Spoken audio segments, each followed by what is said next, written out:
இலக்கை நோக்கி டுவர்ட் த கோல். இந்த நிகழ்ச்சிக்கு உங்களை அன்புடன் வரவேற்கிறோம். Praise the Lord. ஆண்டவராகிய இயேசுவின் இனிய நாமத்தில் உங்கள் எல்லாருக்கும் அன்பின் வாழ்த்துக்கள். 92ஆம் சங்கீதம் 4ஆம் வசனம். கர்த்தாவே, உமது செய்கைகளால் என்னை மகிழ்ச்சியாக்கினீர். இந்த மாதத்தின் கடைசி நாளிலே வந்திருக்கிறோம். எத்தனை பேர் உண்மையிலே மகிழ்ச்சியா இருக்கீங்க? ஒவ்வொரு நாளும் கர்த்தர் செயல்பட்டார் அல்லவா? நம்முடைய கிருபையை நமக்கு தந்தார் அல்லவா?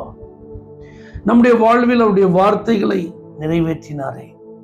எந்த தீங்கும் அணுகாதபடி கண்மணி போல கர்த்தர் பாதுகாத்து கொண்டாரே. நமக்கு இருந்த தேவைகள் எல்லாவற்றையும் ஆண்டவர் சந்தித்தாரே. மனுஷர்கள் கையில நம்மளை ஒப்பு கொடுக்காம கிருபையா கர்த்தர் காத்து கொண்டாரே. நம்ம ஜெபித்த எல்லா ஜெபங்களுக்கும் தேவன் பதில் தந்தாரே. அவரை துதிக்கும் போதும் ஆராதிக்கும் போதும் அவருடைய பரிசுத்தமான பிரசன்னத்தினால் அவர் நம்மை நிறைத்தாரே. ஆலயத்திற்கு சென்று ஆராதிக்கும் போதெல்லாம் கர்த்தர் தம்முடைய வார்த்தையை அனுப்பி நம்முடைய ஆத்துமாவை தேற்றினாரே.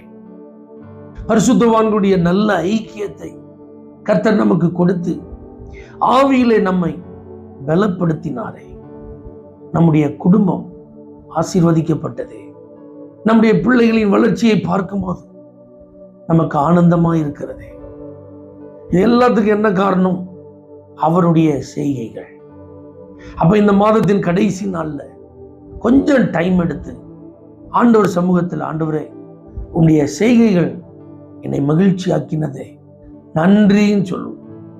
அப்படி என்னென்ன செய்கைகளினால் நீங்கள் மகிழ்ச்சி அடைந்தீர்களோ அதெல்லாம் நீங்க ரீவைண்ட் பண்ணி, ரீகால் பண்ணி, திரும்பி பார்த்து ஆண்டுடைய சமூகத்தில் அமர்ந்து நன்றி சொல்லுங்க. தனிப்பட்ட விதத்துல ஆண்டுடைய சமூகத்தில் அமர்ந்து நன்றி சொல்லி துதிங்க. வாய்ப்பிருந்த குடும்பமா சேர்ந்து இந்த மாதம் முழுவதிலும் அவருடைய செய்கைகள் நம்முடைய வாழ்வில் வெளிப்பட்டதே என்று சொல்லி ஆண்டவருக்கு நன்றி சொல்லுங்க. சபையா கூடி இந்த நாளிலே கர்த்தருக்கு நன்றி சொல்ல வாய்ப்பு இருந்தா சபையில நீங்க கூடி உங்க சபைக்கு, ஊழியங்களுக்கு ஆண்டவர் செஞ்ச அந்த அற்புதமான செய்கைகளை நினைத்து நன்றி சொல்லுங்க. ஏன் தெரியுமா? ஒரு புதிய மாதம் காத்திருக்கிறது. ஒரு நல்ல வாக்குத்தத்தத்தை கர்த்தர் வைத்திருக்கிறார். இவைகளெல்லாம் யாருக்கு? நன்றி உள்ளவங்களுக்கு தான். கர்த்தர் தம்முடைய செய்கைகளினால் என்னை மகிழ்ச்சியாக்கினார் என்று அதை ஆண்டவருடைய சமூகத்தில் தெரியப்படுத்தி துதிக்கிறவர்களுக்கு புதிய மாதத்தின் ஆசீர்வாதம் காத்திருக்கிறது. நிறைய பேர் நன்றி இல்லாம போயிட்டாங்க. நிறைய பேர் கர்த்தருடைய செய்கைகளை மறந்து போயிட்டாங்க. நாமோ அப்படி இல்லாதபடி நன்றி உள்ளவர்களாகவும் கர்த்தருடைய செய்கைகளை நினைத்து அவருக்குரிய மகிமையை செலுத்துகிறவர்களாகவும் இந்த மாதத்தை நிறைவு செய்வோம். வரப்போகிற புதிய மாதம் ஆசீர்வாதமா இருக்கும் என்பதில் சந்தேகம் இல்லை.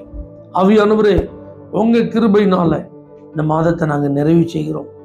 ஏராளமான செய்கைகளை நாங்கள் அனுபவித்திருக்கிறோம். அதெல்லாம் நினைச்சு உங்களுக்கு நன்றி சொல்றோம். இன்னைக்கு யாரெல்லாம் நன்றி சொல்வதற்கு நேரம் எடுத்து உம்முடைய சமூகத்தில் அமர்ந்து உம்மை துதிக்கிறார்களோ அவர்களுக்கு வரப்போகிற புதிய மாதம் ஆசீர்வாதமா இருப்பதாக இயேசுவின் நாமத்தில் பிதாவே, ஆமென். For prayer contact Pastor J.